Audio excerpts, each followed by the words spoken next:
오늘은 사이타마 지역의 아파트가 어느 정도 가격에 또 어느 정도의 수익률로 거래되는지 자세히 살펴보겠습니다. 이 정보는 실제로 거래된 가격이기 때문에 여러분의 투자 판단에 아주 유용할 것이라고 생각합니다.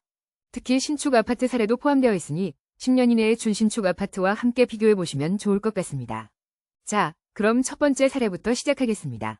주소는 가와구치시이고요. 가장 가까운 역은 사이타마 고속철도선 아라이주쿠역으로 도보 5분 거리에 있습니다. 지도를 보시면 도쿄 바로 북쪽에 위치하고 있습니다.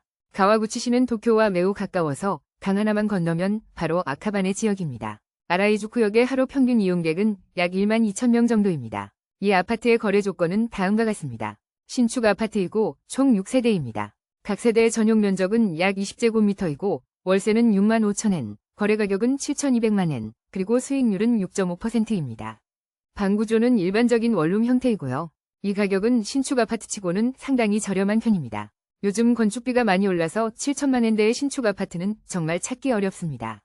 특히 소규모 아파트는 월세를 높게 받기가 어려워서 수익률을 맞추기가 더 힘들거든요.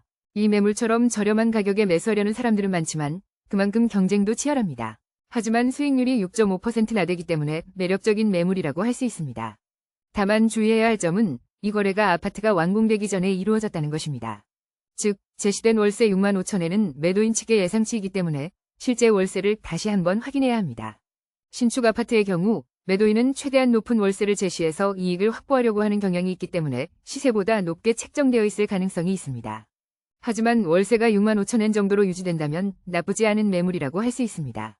저도 만약 이 정보를 미리 알았더라면 여러분께 추천했을 수도 있을 것 같습니다. 물론 역세권이 조금 약하기 때문에 주변에 1인 가구 수요가 얼마나 있는지 등을 추가로 확인해야 합니다. 하지만 그런 부분만 해결된다면 7천만엔대로 매수하려는 분들에게는 좋은 선택지가 될 수 있습니다.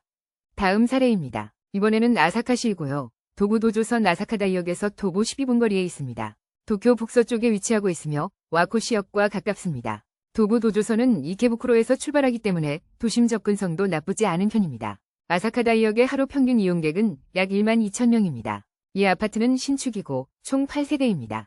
각 세대의 전용 면적은 20에서 26제곱미터, 월세는 7만 7천엔, 거래 가격은 1억 1천만엔, 그리고 수익률은 6.7%입니다. 방 구조는 일반적인 원룸 형태입니다. 여기서 눈에 띄는 점은 역에서 도보 12분 거리라는 점입니다. 하지만 이 아파트는 독특하게도 넓은 부지에 바이크 주차 공간을 마련해 놓았습니다. 바이크를 이용하는 분들에게는 아주 매력적인 요소가 될 수 있습니다. 그래서 월세를 높게 받을 수 있었던 것 같습니다. 이런 차별화 포인트는 다른 아파트와 비교했을 때 큰 장점이 될 수 있습니다. 다만 이 역시 월세 7만 7천엔은 다소 높은 수준일 수 있으므로 실제 월세를 꼼꼼히 확인해야 합니다. 저라면 월세를 조금 더 보수적으로 설정할 것 같습니다. 하지만 수익률이 6.7% 나되기 때문에 매수하려는 사람은 있을 것이라고 생각합니다.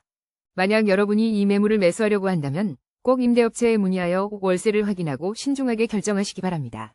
솔직히 저는 역에서 멀리 떨어져 있고 원룸 형태의 매물을 선호하지 않기 때문에 신중하게 접근해야 한다고 생각합니다. 다음은 사이타마시입니다. 도부 노다선 오하다역에서 도보 5분 거리에 있습니다. 오하다역은 오미야역에서 몇 정거장 떨어져 있으며 하루 평균 이용객은 약 1만 8천 명입니다. 이 지역은 도쿄 도심으로 출퇴근하는 사람보다는 오미야 지역으로 출퇴근하는 사람들이 많을 것 같습니다. 이 아파트는 8세대이며 각 세대의 전용 면적은 22제곱미터, 월세는 5만 5천엔, 그리고 수익률은 6.5%입니다. 전용 면적 22제곱미터의 월세 5만 5천엔은 다소 낮은 수준입니다. 5년이나 8년 후에는 월세가 4만 엔대로 떨어질 수도 있습니다. 따라서 리스크가 높은 매물이라고 생각합니다. 물론 8천만 엔대로 저렴하기는 하지만 수익률이 6.5%밖에 안 되기 때문에 저는 절대 투자하지 않을 것 같습니다. 최소 7%, 가능하다면 7.5%에서 8% 정도의 수익률을 원합니다. 다음은 다시 가와구치시입니다. 사이타마 고속철도선 가와구치모토구역에서 도보 9분 거리입니다. 이 지역은 도쿄와 매우 가깝고 강 하나만 건너면 바로 아카바네입니다. 가와구치모토구역의 하루 평균 이용객은 약 2만 명입니다. 이 아파트는 준신축으로 지어진 지 5년 되었으며 총 3세대입니다. 각 세대의 전용 면적은 50제곱미터로 넓은 편입니다. 월세는 서브리스로 8만 5천엔이고 거래 가격은 5,400만엔, 그리고 수익률은 5.7%입니다. 이 매물의 경우 역에서 9분 거리이고 세대별 면적이 50제곱미터로 넓기 때문에 임차인을 구하기는 어렵지 않을 것입니다. 하지만 원래 매도인이 서브리스 계약을 한 것이 실수라고 생각합니다. 아마도 대형 건설사에서 아파트를 지으면서 서브리스 계약을 제안했을 것 같습니다. 이런 경우 현재 서브리스 계약으로 받는 월세를 기준으로 수익률을 계산하게 되는데 실제로는 더 높은 월세를 받을 수 있었을 것입니다. 예를 들어 실제 임차인이 9만 5천 엔이나 10만 엔 정도의 월세를 내고 있다면 매도 가격은 더 높아졌을 것입니다. 만약 월세가 9만 5천 엔이고 동일한 수익률 5.7%로 거래되었다면 매도 가격은 6천만 엔이 되었을 것입니다. 서브리스 때문에 600만 엔이나 손해를 본 셈입니다. 그리고 서브리스 계약 때문에 다음 매수인이 매수하기 꺼려할 수도 있습니다. 서브리스 계약을 해지해야만 매수하겠다는 사람이 있을 수도 있습니다. 따라서 신축 아파트를 매수할 때는 서브리스 계약을 신중하게 고려해야 합니다. 장기적인 매각까지 고려해서 결정해야 합니다.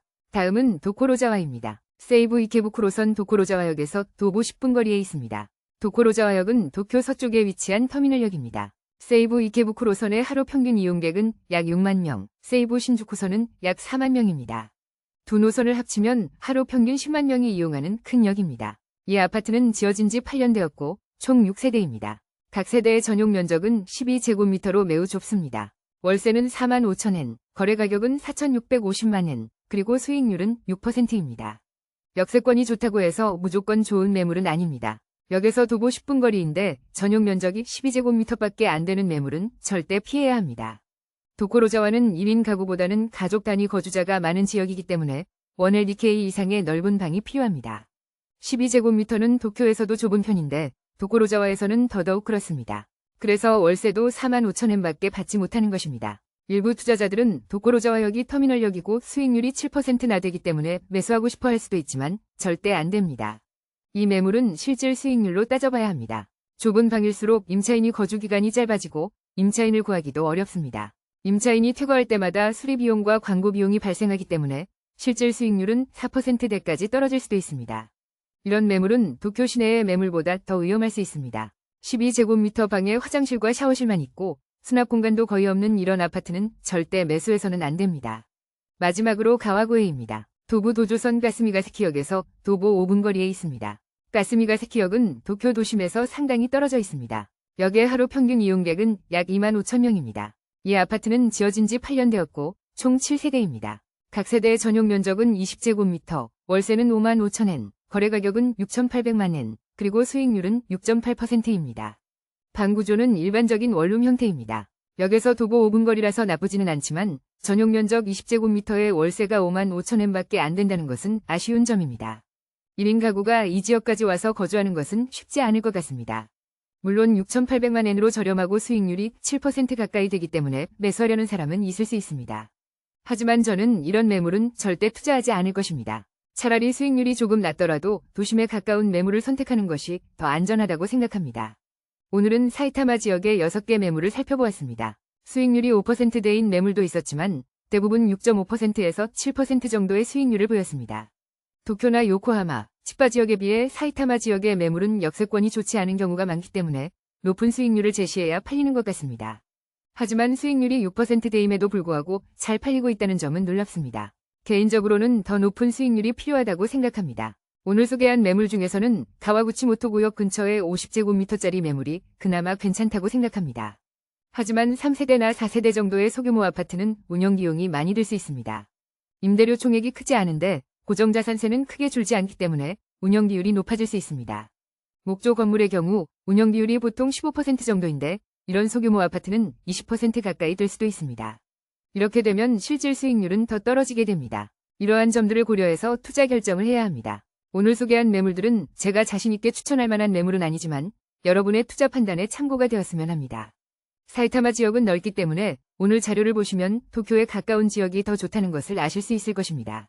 저는 표면 수익률보다는 실질 수익률을 더 중요하게 생각합니다. 공실 위험과 운영비용을 고려했을 때 도심에 가까운 매물이 더 안정적이고 장기적으로 매도하기도 쉽다고 생각합니다. 하지만 현재 시장에서는 이런 매물들이 실제로 거래되고 있다는 점도 알아두어야 합니다. 이러한 정보를 바탕으로 여러분의 투자 결정을 내리시기 바랍니다. 오늘 영상이 도움이 되셨다면 좋아요와 구독 부탁드립니다. 감사합니다.